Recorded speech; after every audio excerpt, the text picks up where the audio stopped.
ઓમ શ્રી ગણેશાય નમઃ. જય શ્રી કૃષ્ણ મિત્રો. ક્યાં ઘરમાં માં લક્ષ્મી સદા નિવાસ કરે છે? સરસ મજાની કથા છે, વાર્તા છે, ખૂબ જ જ્ઞાન આપે, જીવન ઉપયોગી વાર્તા છે મિત્રો. જરૂર પૂરા ધ્યાનથી સાંભળજો અને વિડીયો સારો લાગે તો આ લાઈક કરજો, શેર કરજો અને આ ચેનલને સબસ્ક્રાઈબ પણ જરૂર કરજો. ઓમ નમો ભગવતે વાસુદેવાય. એકવાર દેવર્ષિ નારદ ભગવાન શ્રી કૃષ્ણને મળવા માટે દ્વારિકા નગરીમાં આવ્યા. તો નારદજીને જોઈને ભગવાન શ્રી કૃષ્ણ બોલ્યા, આવો દેવર્ષિ, પધારો. દ્વારિકા નગરીમાં તમારું સ્વાગત છે. તમારે આજે કયા કારણથી દ્વારિકામાં આવવાનું થયું છે? દેવર્ષિ નારદ બોલ્યા, હે પ્રભુ, મનમાં તમારા દર્શન કરવાની ઈચ્છા થઈ, માટે હું અહીં ચાલ્યો આવ્યો. એટલે ભગવાન કૃષ્ણ હસીને કહે છે, દેવર્ષિ નારદ, તમારા મનમાં જરૂર કોઈ વાત હશે. નિશ્ચિત કઈ વાત હશે તમે પૂછી લો. દેવર્ષિ બોલ્યા, હે પ્રભુ, તમે તો બધું જ જાણો છો. મારા મનમાં જે કંઈ છે એ બધું જ તમે જાણો છો. તમે તો સર્વજ્ઞાતા છો. છતાં પણ તમે કહો છો તો હું પૂછી લઉં છું કે પ્રભુ, આજે હું તમારી પાસે એ જાણવાના ઉદ્દેશથી આવ્યો છું કે કયા કારણથી મનુષ્યના જીવનમાં દરિદ્રતા આવે છે. લક્ષ્મીજી, કયા કારણથી મનુષ્યના ઘરને છોડીને ચાલી જાય છે અને એ કયું પુણ્ય છે જેનાથી દેવી લક્ષ્મી સદાય મનુષ્યના ઘરમાં વાસ કરે છે? ભગવાન શ્રી કૃષ્ણ કહે છે, હે દેવર્ષિ નારદ, આજે તમે સમસ્ત માનવ જાતિના કલ્યાણ માટે અત્યંત મહત્વપૂર્ણ પ્રશ્ન પૂછ્યો છે. દેવી મા લક્ષ્મીના કારણે જ મનુષ્યના ઘરમાં સુખ સમૃદ્ધિનો વાસ રહે છે અને જો દેવી લક્ષ્મી ઘરનો ત્યાગ કરીને ચાલ્યા જાય છે તો એ ઘરમાં દરિદ્રતાનો વાસ થાય છે. આ વિષયમાં એક પ્રાચીન ઇતિહાસ કહેવાયો છે જે હું તમને સંભળાવું છું. એક કથા છે જે સત્ય છે, તમે ધ્યાનથી સાંભળજો. જે પણ મનુષ્ય આ કથા સાંભળે છે તેના ઘરમાં દેવી લક્ષ્મી સદાય બધા જ પુણ્ય નિવાસ કરે છે. દેવી લક્ષ્મી સાથે બધા પુણ્ય પણ નિવાસ કરે છે. માટે તમે નારદજી આ કથાને સાંભળો અને કથાનો ત્રણેય લોકમાં પ્રચાર કરજો. નારદજી બોલ્યા, હે પ્રભુ, તમે મને કથા સંભળાવો. તમારા મુખારવિંદથી આ કથા સાંભળવી એ તો મારું પરમ સૌભાગ્ય છે અને આ કથા હું ધ્યાનથી સાંભળીશ અને ત્રણેય લોકમાં પ્રચાર પણ કરીશ. ભગવાન શ્રી કૃષ્ણ કહે છે કે દેવર્ષિ, જે મનુષ્ય સત્યનો સાથ આપે છે તો ભગવાન તેનો સાથ ક્યારેય નથી છોડતા. આજે હું તમને મહારાજ હર્ષવર્ધનની કથા સંભળાવું છું, જેણે દેવી લક્ષ્મીનો ત્યાગ કરીને દરિદ્રતાને ગ્રહણ કરી હતી. ત્રેતા યુગની આ વાત છે. ભારત વર્ષમાં સત્યવાદી ધર્માત્મા નામે એક રાજા થયા હતા. હર્ષવર્ધન રાજાનું રાજ્ય હતું. તેનું રાજ્ય કુંતલ પ્રદેશ પર હતું. તેમના રાજ્યની પ્રજા અત્યંત સંતોષી રહેતી હતી, બહુ સુખી હતી. મહારાજ હર્ષવર્ધન બહુ દાનવીર અને વચનનું પાલન કરનારા હતા. એ સદાય તેમની પ્રજાના હિત વિશે જ વિચારતા હતા. મહારાજ હર્ષવર્ધન એટલા બધા દયાળુ હતા કે એમની મહાનતાનો પરિચય એ વાતથી ખબર પડે છે કે જ્યારે તેના નગરમાં કોઈ પણ સાધારણ મનુષ્ય વેપાર કરવા માટે કઈ વસ્તુઓ વેચવા માટે બજારમાં આવે, અન્ન વસ્ત્ર વગેરે જો કઈ વસ્તુ લાવે તો જો એ વસ્તુ સંધ્યાકાળ સુધીમાં ન વહેંચાય તો સ્વયં રાજા પોતે એ વસ્તુને ખરીદી લેતા હતા, જેથી એના રાજ્યમાંથી કોઈ ખાલી હાથે પાછું ન જાય. એમની પ્રજાના હિત માટે રાજાએ આ સત્યની પ્રતિજ્ઞા લીધી હતી. સંધ્યા સમય થતા રાજાના સૈનિક સેવક શહેરમાં ભ્રમણ કરવા માટે જતા અને જ્યારે કોઈ વ્યક્તિ કઈ વસ્તુ વેચવા માટે બેઠેલો જુએ અને જેની વસ્તુ કોઈએ ખરીદી ન હોય તો તે સૈનિકો એ વ્યક્તિને એ વસ્તુની કિંમત પૂછે અને તે વસ્તુ અને તેની ઈચ્છા જરૂરત અનુસાર તે વસ્તુની જે પણ કિંમત હોય તે કિંમત આપીને એ વસ્તુ ખરીદી લેતા. આવી રીતે મહારાજના આવા દયાળુ સ્વભાવ જોઈને અનેક લોકો પ્રસન્ન થઈને તેમની મહાનતાની ચર્ચા કરવા લાગ્યા. મહારાજા હર્ષવર્ધનની કીર્તિ ત્રણેય લોકમાં થવા લાગી. દેવતાઓ પણ તેની પ્રશંસા કરતા હતા. જ્યારે આ વાતની ખબર ધર્મરાજાને પડી તો એક દિવસ સ્વયં ધર્મરાજાએ મહારાજા હર્ષવર્ધનની પરીક્ષા લેવાનો વિચાર કર્યો. પછી એક દિવસ સ્વયં ધર્મરાજા એક બ્રાહ્મણનું રૂપ ધારણ કરીને રાજા હર્ષવર્ધનની નગરીમાં આવ્યા. તેમણે તેની સાથે તૂટેલી ફૂટેલી વસ્તુ, નકામો કચરો એક પેટીમાં ભરી લીધો, જે દરિદ્રતાની નિશાની છે. આ બધી વસ્તુને દરિદ્રતા કહે છે. તો એ દરિદ્રતા બધી પેટીમાં ભરી લીધી અને નગરમાં એ રાજાની પરીક્ષા લેવા માટે આવી ગયા અને નગરના બજારમાં એ કચરાની ભરેલી પેટી લઈને વેચવા માટે બેસી ગયા. પણ કોણ એવો કચરો ભંગાર ખરીદે? હવે બ્રાહ્મણ રૂપી ધર્મરાજા આખો દિવસ બજારમાં બેઠા રહ્યા, પણ કોઈએ તેનો કચરો ખરીદ્યો નહીં. જ્યારે સંધ્યા ટાણું થયું ત્યારે રાજાના સૈનિક રોજની જેમ બજારમાં જોવા આવ્યા કે જેનો પણ સામાન બચેલો હતો તે ઉચિત કિંમતમાં આપીને ખરીદી લે છે, જેથી કોઈ ખાલી હાથે ઘરે ન જાય. પછી એમણે જોયું કે એક બ્રાહ્મણ એક પેટી લઈને બેઠો છે. રાજાના સેવકોએ એ બ્રાહ્મણ પાસે ગયા અને આવીને પૂછ્યું કે હે બ્રાહ્મણ દેવ, મહારાજ, તમે આ નગરમાં નવા દેખાવ છો એવું લાગે છે. શું થયું? તમારો સામાન કોઈએ ખરીદ્યો નહીં? એવું તો શું લઈને આવ્યા છો તમારી આ પેટીમાં? મહારાજના આદેશથી અમે મહારાજના સૈનિકો સામાન ખરીદવા માટે આવ્યા છીએ. તમારી પેટીમાં શું છે અને આનું મૂલ્ય શું છે? પછી એ બ્રાહ્મણ બોલ્યા, સૈનિકો, હું પેટીમાં દારિદ્ર્ય લઈને આવ્યો છું, કચરો ભંગાર લઈને આવ્યો છું અને આનું મૂલ્ય છે 1000 સુવર્ણ મુદ્રા. આ બ્રાહ્મણના આવા વિચિત્ર વચન સાંભળીને સૈનિકો તો હસવા લાગ્યા અને કહે છે કે હે બ્રાહ્મણ, તમારી પેટીમાં તો બધો કચરો ભર્યો છે. આને કોણ ખરીદે? આનું મૂલ્ય તો એક પણ પૈસો નથી. આ સાંભળી એ બ્રાહ્મણ બોલ્યા, હે સૈનિકો, જો આ મારો ભંગાર, આ કચરો નહીં લો, તમે નહીં ખરીદો, તો આને હું પાછો મારા ઘરે લઈ જઈશ. મેં તો એવું સાંભળ્યું હતું કે અહીંના રાજા કોઈ પણ વેપારીને સંધ્યા થતા ખાલી હાથે પાછા નથી જવા દેતા. જો કોઈનો સામાન ન વેચાય તો બધો જ સામાન એ રાજા ખરીદી લે છે. લાગે છે કે મેં તમારા રાજા વિશે ખોટી વાત સાંભળી છે.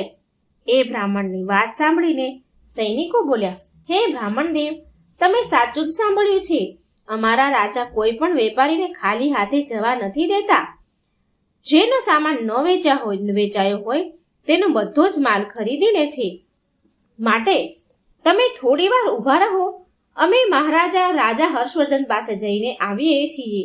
પછી એમનાથી એક સૈનિક મહારાજા હર્ષવર્ધન પાસે જઈને રાજાને કહે છે કે હે મહારાજ, આજે આપણા નગરમાં આ બજારમાં એક બ્રાહ્મણ આવ્યા છે. એ બહુ વિચિત્ર છે. તેની પેટીમાં ભંગાર કચરો નકામો ભરીને લાવ્યા છે અને તેનું મૂલ્ય તે 1000 સુવર્ણ મુદ્રા કહે છે.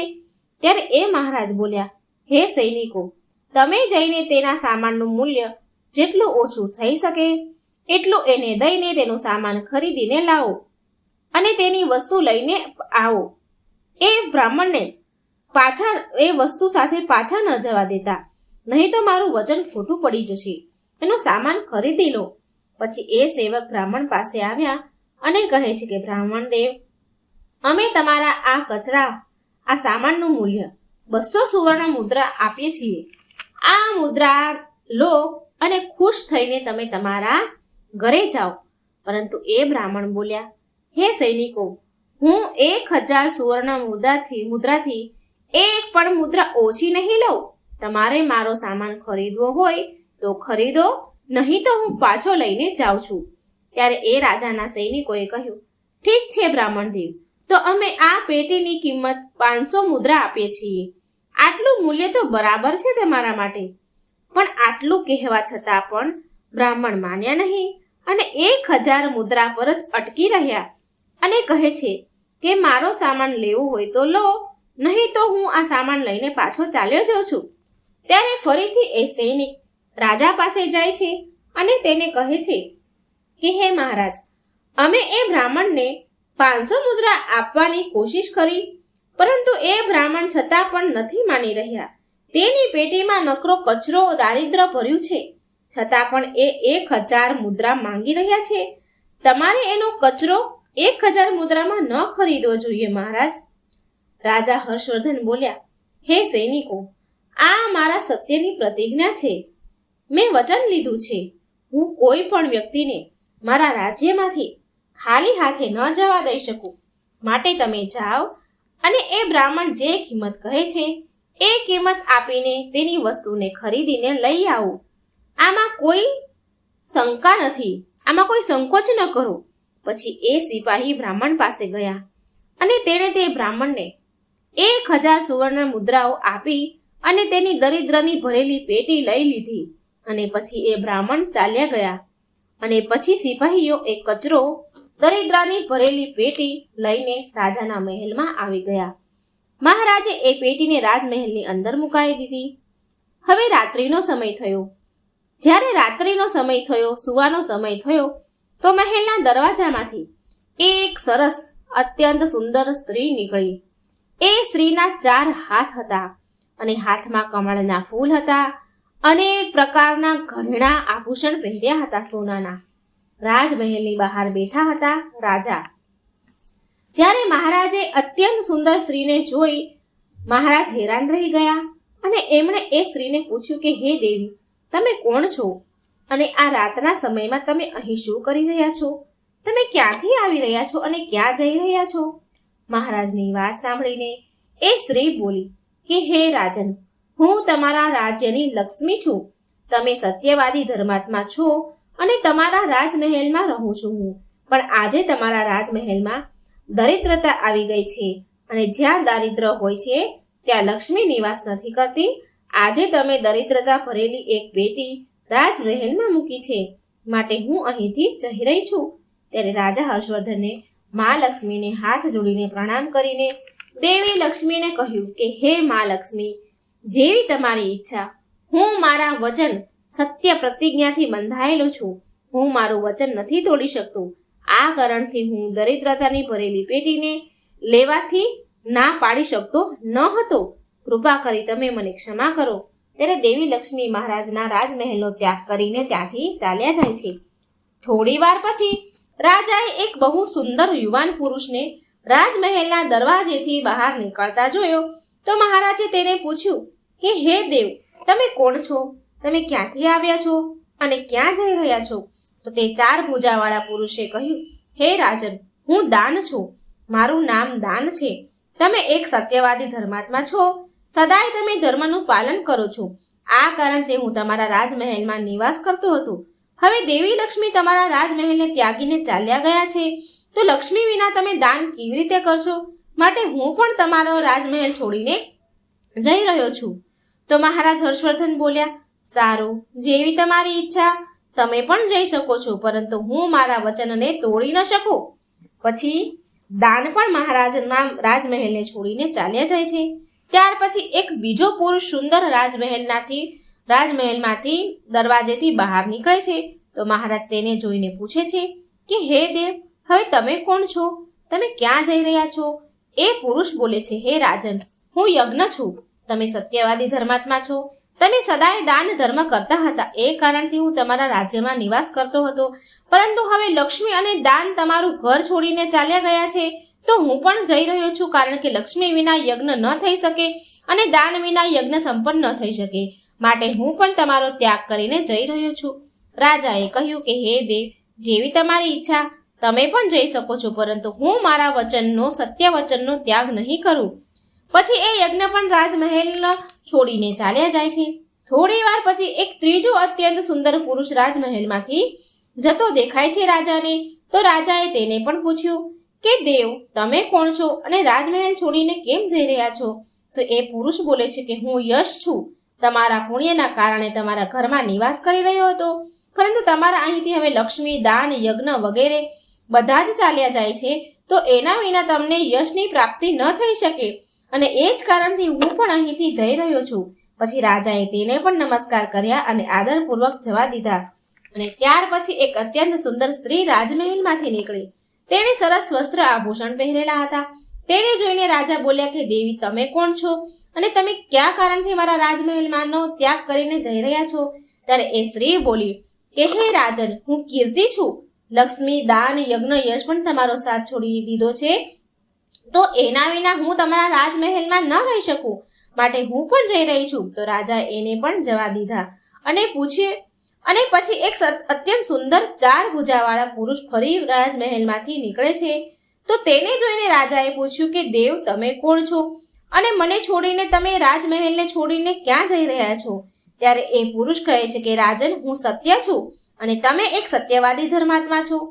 માટે હું તમારા ત્યાં નિવાસ કરતો હતો, પરંતુ હવે તમારે ત્યાંથી લક્ષ્મી, દાન, યજ્ઞ, યશ, કીર્તિ વગેરે ચાલ્યા ગયા છે.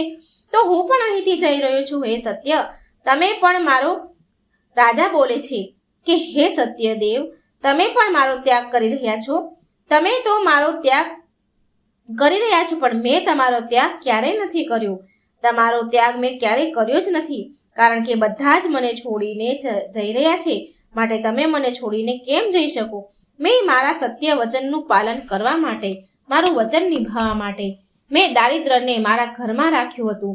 મેં સંસારના કલ્યાણ માટે એ વચન આપ્યું હતું કે મારા રાજ્યમાંથી જે કોઈ પણ ખાલી હાથે નહીં જાય. જે પણ મારા રાજ્યમાં કોઈ વસ્તુ વેચવા આવશે અને એ વસ્તુ કોઈ નહીં ખરીદે તો હું એનું ખરીદી લઈશ. માટે મેં મારા સત્ય વચનનું પાલન કરવા માટે એ બ્રાહ્મણને 1000 સુવર્ણ મુદ્રા આપીને મેં એનું દારિદ્ર ખરીદ્યું છે. અને એ દારિદ્રની પેટીના કારણે દેવી લક્ષ્મીએ આવીને મને કહ્યું કે હે રાજન, હું એવા સ્થાન પર નથી નિવાસ કરતી જે સ્થાન પર દારિદ્ર્ય રહે છે. અને દેવી લક્ષ્મીના જવાની સાથે યજ્ઞ, દાન, યશ, કીર્તિ બધા જ મને છોડીને ચાલ્યા ગયા છે. મારા સત્ય વચનના પાલન કરવા માટે મેં આ બધાને જવા દીધા છે. અને હવે તમે પણ મને છોડીને ચાલ્યા જાઓ છો? ના ના, તમે ન જઈ શકો. મહારાજ હર્ષવર્ધનની વાત સાંભળીને એ સત્ય બોલ્યા, હે રાજન, મેં તમારા માટે આ બધાનો ત્યાગ કર્યો છે. જો તમે મારા માટે આ બધાનો ત્યાગ કર્યો છે તો ઠીક છે, હું તમારો રાજમહેલ છોડીને નહીં જાઉં. તમે સાચે જ એક પુણ્ય આત્મા અને સત્યવાદી રાજા છો. માટે હું આજથી તમારા રાજમહેલને છોડીને ક્યારેય નહીં જાઉં અને તમારા રાજમહેલમાં નિવાસ કરીશ. અને એ સત્ય ફરીથી રાજમહેલની અંદર પાછા ચાલ્યા ગયા. ત્યાર પછી એક સુંદર સ્ત્રી પાછી રાજમહેલની અંદર આવે છે અને રાજા જુએ છે તો એને પૂછે છે કે દેવી, તમે કીર્તિ છો? હમણાં જ મને છોડીને ચાલ્યા ગયા હતા, તો પછી પાછા કેમ આવ્યા છો? તો કીર્તિ બોલે છે કે હે રાજન, મને ક્ષમા કરો. હું લક્ષ્મી, યજ્ઞ, દાન વિના તો રહી શકું છું, પણ સત્ય વિના ન રહી શકું. માટે હું જ્યાં સત્ય હશે ત્યાં જ હું રહીશ. પછી રાજાએ તેનું સ્વાગત કર્યું અને કીર્તિ રાજમહેલમાં અંદર આવી ગયા. પછી યશ પણ પાછા આવ્યા, રાજમહેલમાં આવ્યા. તો રાજાએ તેને કહ્યું કે હે દેવ, તમે તો યશ છો. તમે મને છોડીને ચાલ્યા ગયા હતા, તો પાછા કેમ આવ્યા છો? તો યશ બોલ્યા, હે રાજન, કોઈ રાજા ભલે ગમે તેટલો ધનવાન કેમ ન હોય, દાનવીર પણ હોય, પણ સત્ય વિના તેને યશ ન મળી શકે. માટે જ્યાં સત્ય છે હું પણ ત્યાં જ વાસ કરું છું. સત્ય વિના હું ન રહી શકું. આમ કહીને યશ પણ રાજમહેલમાં પ્રવેશ કરે છે. થોડી વાર પછી ત્યાં યજ્ઞ આવે છે. રાજાએ તેને પણ પૂછ્યું કે હે દેવ, તમે પાછા કેમ આવ્યા? તો યજ્ઞ કહે છે કે રાજન, ભલે કોઈ ગમે તેટલો ધનવાન હોય, દાનશીલ કેમ ન હોય, પણ સત્ય વિના યજ્ઞ શોભા નથી આપતો. તો તમારી અંદર સત્ય બિરાજમાન છે, માટે હું તમારી પાસે જ રહીશ. આટલું કહીને યજ્ઞ પણ રાજમહેલમાં આવી ગયા. ત્યાર પછી દાન પણ પાછા આવ્યા. રાજાએ એને પણ પૂછ્યું કે હે દેવ, તમે પણ મને છોડીને ચાલ્યા ગયા હતા, તો પછી કયા કારણથી પાછા આવ્યા છો? તો દાન કહે છે કે રાજન, હું દાન છું. થોડી વાર પહેલા હું તમને છોડીને ચાલ્યો ગયો હતો, પરંતુ તમારી અંદર સત્ય બિરાજમાન છે અને જ્યાં સત્ય છે ત્યાં જ હું છું.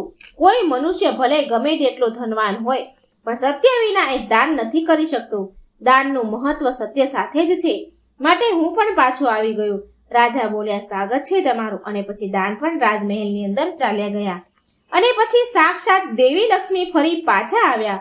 રાજા બોલ્યા, હે મા લક્ષ્મી, તમે પાછા કયા કારણથી આવ્યા? તમે તો મને છોડીને ચાલ્યા ગયા હતા. તો દેવી લક્ષ્મી બોલ્યા, હે રાજન, આ તમારા સત્યની પરીક્ષા હતી.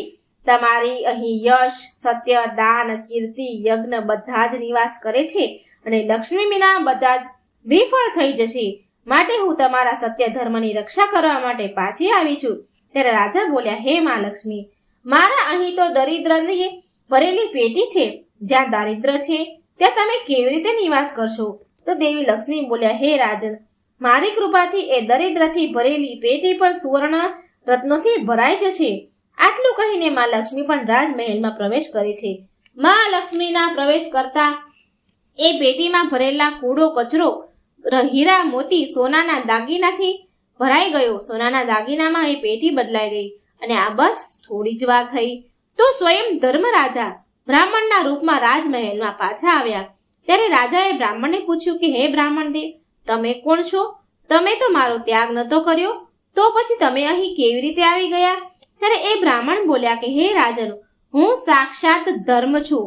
હું જ બ્રાહ્મણનું રૂપ ધારણ કરીને આવ્યો હતો અને મેં જ 1000 સુવર્ણ મુદ્રાના બદલે દારિદ્ર તમને આપ્યું હતું, પરંતુ તે તમે તમારા સત્યના બળથી મને જીતી લીધો છે. માટે હવે હું તમને વરદાન આપવા માટે આવ્યો છું. કહો, તમને કયું વરદાન આપું? આટલું કહીને ધર્મરાજાએ એમના મૂળ સ્વરૂપમાં આવી ગયા, એમનું મૂળ સ્વરૂપ ધારણ કર્યું. ત્યારે રાજા હર્ષવર્ધન બોલ્યા, હે ધર્મરાજા, તમારા દર્શન કરીને હું ધન્ય થયો છું. કૃપા કરીને તમે તમારી કૃપા સદાય મારા ઉપર બનાવી રાખજો. બસ મને બીજું કંઈ નથી જોઈતું. પછી રાજાને હર્ષવર્ધન રાજાને આશીર્વાદ આપ્યા અને એ સ્થાનથી અંતર્ધ્યાન થઈ ગયા. ભગવાન શ્રી કૃષ્ણ કહે છે કે હે નારદજી, આ રીતે રાજા હર્ષવર્ધને તેમના સત્ય ધર્મના કારણે જ મહારાજે બધા જ ઉપર વિજય મેળવી હતી. માટે મનુષ્યએ ક્યારેય પણ સત્યનો અનાદર ન કરવો જોઈએ. હંમેશા સત્યનું પાલન કરવું જોઈએ. જે સત્યના માર્ગ પર ચાલે છે તેની પાસે લક્ષ્મી, દાન, યજ્ઞ, યશ, કીર્તિ, ધર્મ સદાય નિવાસ કરે છે.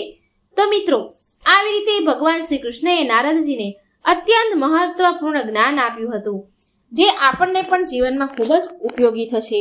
તો મિત્રો, વાર્તા સારી લાગી હોય તો વિડીયોને લાઈક અને શેર કરવાનું ભૂલતા નહીં અને આ ચેનલને સબસ્ક્રાઈબ પણ જરૂર કરજો. જય શ્રી કૃષ્ણ. રાધે રાધે. Thank you.